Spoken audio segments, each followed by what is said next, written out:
Assalamualaikum warahmatullahi wabarakatuh. Perkenalkan, nama saya Ashraf Riyadsyah dari Prodi Teknik Informatika. Di sini saya mengerjakan tugas ujian tengah semester kalkulus, membuat video pembelajaran relasi dan fungsi. Pertama-tama, kita akan membahas apa itu relasi. Relasi merupakan hubungan antara elemen-elemen dalam dua set atau dua himpunan, bisa juga disebut nilai-nilai yang berbeda. Relasi dapat berupa kumpulan pasangan nilai dari kedua set tersebut. Misalkan, jika kita memiliki dua set atau dua himpunan, himpunan A dengan nilai 1, 2, dan 3, dan himpunan B dengan nilai A, B, dan C, maka kita dapat mendefinisikan atau dapat mengambil contoh relasi atau R sebagai 1 dengan A, 2 dengan B, 3 dengan C, yang artinya setiap elemen dalam set A dan B memiliki hubungan yang sesuai. Contohnya seperti yang digambar. Relasi dapat digambarkan dalam bentuk tabel, grafik, atau aturan berupa predikat atau fungsi yang menghubungkan elemen-elemen dalam dua set. Contoh lain dari relasi adalah relasi lebih besar dari antara dua angka. Jadi variabel A lebih besar dari variabel B.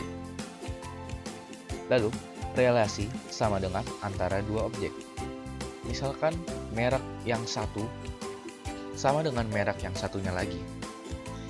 Lalu, relasi lebih tinggi dari antara dua individu.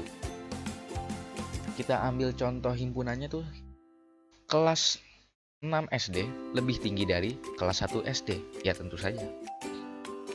Relasi dapat memiliki beberapa sifat seperti refleksif, yang berarti setiap elemen memiliki hubungan dengan dirinya sendiri. Lalu simetris, jika ada hubungan antara nilai A dengan nilai B, maka ada hubungan yang sebaliknya juga.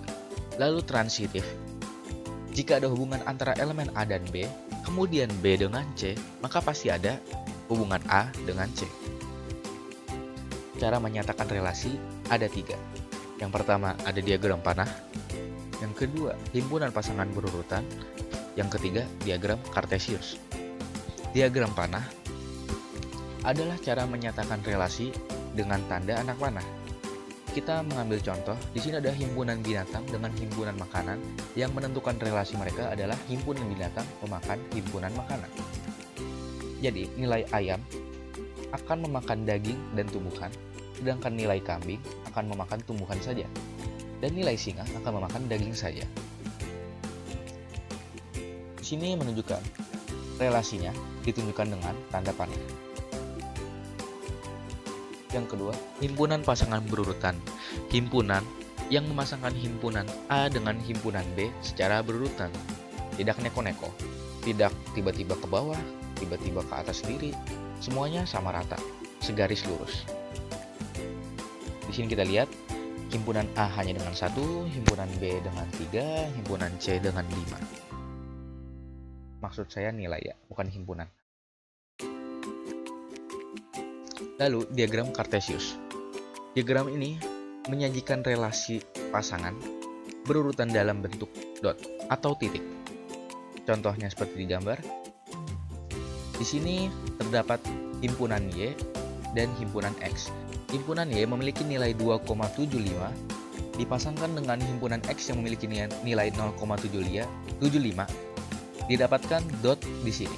Ini sebagai tanda untuk menunjukkan relasi antara himpunan Y dan himpunan X. Lalu selanjutnya nilai 3,75 berpasangan dengan 1,75, kita dapatkan relasi dotnya di sini. Lalu nilai 0,75 dengan nilai 2,75, di mana dotnya ada di sini. Fungsi. Fungsi merupakan relasi dari himpunan A ke himpunan B. Jika setiap anggota himpunan A berpasangan tepat 1 dengan anggota himpunan B. Jadi kalau berpasangannya lebih dari 1, bukan fungsi namanya. Semua anggota himpunan A atau daerah asal disebut dengan domain, sedangkan semua anggota himpunan B disebut dengan kodomain atau daerah kawan. Hasil dari pemetaan antara domain dan kodomain disebut range fungsi atau daerah hasil. Fungsi dapat digunakan untuk menggambarkan hubungan antara dua set nilai atau dua himpunan nilai yang berbeda, atau menggambarkan bagaimana satu himpunan bergantung pada himpunan yang lainnya. contoh fungsi. Di sini kita dapatkan relasi, yaitu 1 dengan 2, 3 dengan 5, 7 dengan 9, 4 dengan 6. Apakah ini disebut fungsi? Di sini kita akan mengingat lagi, fungsi itu tidak boleh hubungan antara domain dengan kodomain itu lebih dari 1. Kita ambil domainnya itu angka-angka yang pertama dari hubungan tersebut. Kita dapatkan angka 1, 3, 7, dan 4. Kita tuliskan sebagai himpunan X nilai-nilai di sini. Lalu angka tersisa kita masukkan ke himpunan Y. Di sini kita akan mendapatkan mereka hanya saling berpasangan satu sama lain, tidak neko-neko ya. Domain hanya boleh memiliki satu pasangan, jadi dari relasi di atas kita dapat mengetahui bahwa itu adalah fungsi. Mungkin cukup sekian dari saya. Bila ada salah kata atau kurangnya mohon maaf. Wabillahi taufiq wal hidayah. Wassalamualaikum warahmatullahi wabarakatuh.